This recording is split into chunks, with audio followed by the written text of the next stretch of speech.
Bu dünyada her şey insan için. Yaşayacak sevinci kim, derdi kim?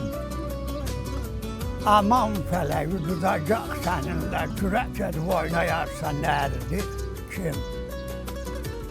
Kucağına düşen günden dünyanın, ayak açıp dolanmışam her yanın.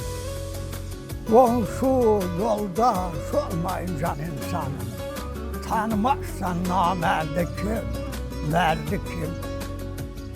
Başımızı neden yorur havayı?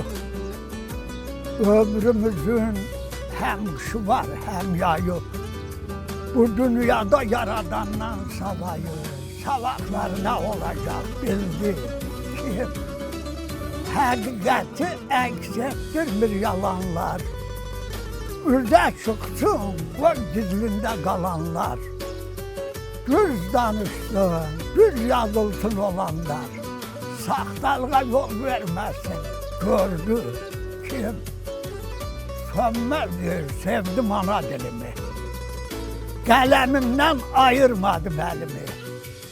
Zirvelerde tuttum yerimi. Bilmedim ki benden sonra geldi kim?